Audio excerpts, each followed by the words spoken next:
जय हिंद दोस्तों। आज हम पढ़ेंगे यूपीएसआई मूल विधि की क्लास थर्ड।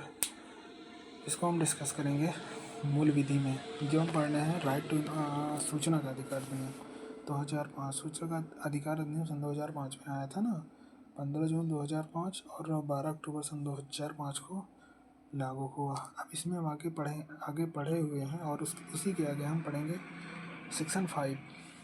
सेक्शन 5 में क्या है, लोक सूचना अधिकारियों का पद नाम क्या है ना।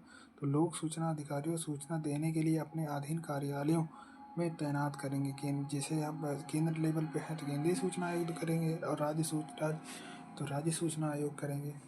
ठीक, उसके आगे है कितने लोग मतलब सेंट्रल पब्लिक इंफॉर्मेशन ऑफिसर या स्टेट पब्लिक ना ऑफिसर कितने अथॉरिटी में ऑफिस में कितने तैनात किए जा सकते हैं। इसके लिए कोई निश्चित संख्या नहीं है ना, जितनी ज़रूरत के हिसाब से अधिकारी तैनात किए जा सकते हैं।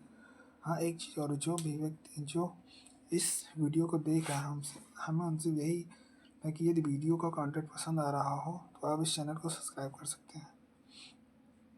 अब उसके बाद सेक्शन 6 में पढ़ेंगे ना, आरटीए द्वारा सूचना मांगे जाने का आवेदन क्या है। तो आरटीए द्वारा सूचना मांगे जाने का जो आवेदन है, आप इसे हिंदी में भी दे सकते हैं, अंग्रेजी में भी दे सकते हैं और अपने क्षेत्रीय भाषा में दे सकते हैं, तीनों।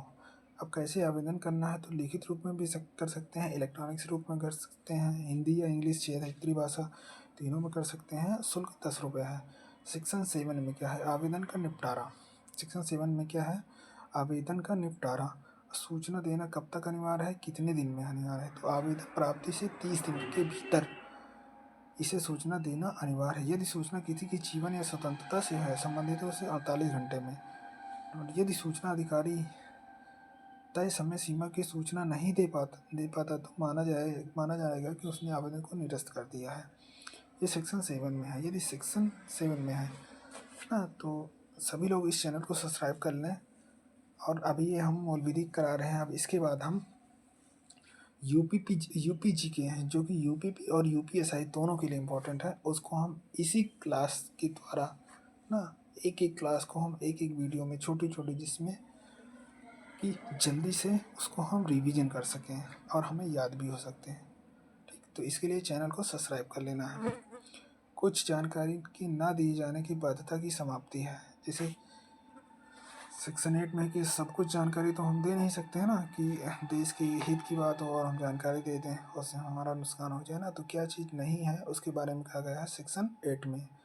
तो कुल कितनी उसमें बताया गया है, कुल कितनी नहीं दे सकते हैं। तो 8 ना। इससे पहला है देश की अखंडता, प्रभुत्व, सुरक्षा ना, रणनीति, वैज्ञानिक, आर्थिक हित, विदेशी संप्रभुता की सूचना हम नहीं दे सकते हैं, कोई भी मांगे। और कोर्ट है, एजेंसी के द्वारा किसी सूचना को देने से मना किया गया तो उसको हम भी सूचना नहीं दे सकते हैं ना। डिफेंस की कोई सूचना हम पब्लिक नहीं कर सकते हैं।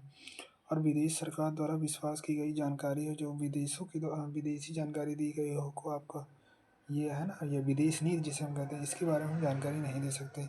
किसी के जीवन को खतरा या शारीरिक सुरक्षा के बारे में हम जानकारी नहीं दे सकते हैं। मंत्रिमंडल के कागजात के बारे में जानकारी नहीं दे सकते हैं। उसके बाद है सेक्शन 11, इसे हम कहते हैं थर्ड पार्टी इंफॉर्मेशन ना।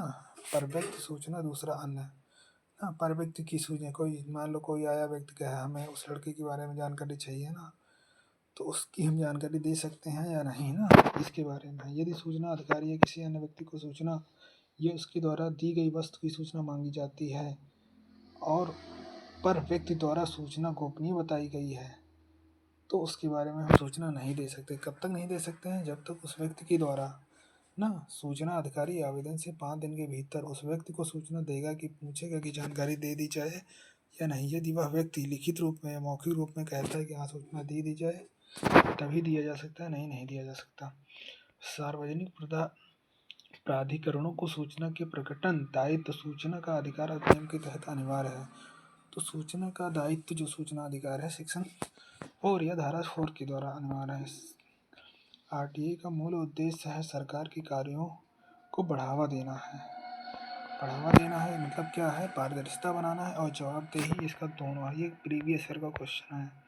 तो ये हुई हमारी मूल विधि की क्लास 3, जो कि इसको हम रिवीजन कर चुके हैं ना। इसी तरह वीडियो पाने के लिए आप हमारे इस चैनल से जुड़ सकते हैं और सब्सक्राइब कर सकते हैं और लाइक शेयर करना ना भूलें।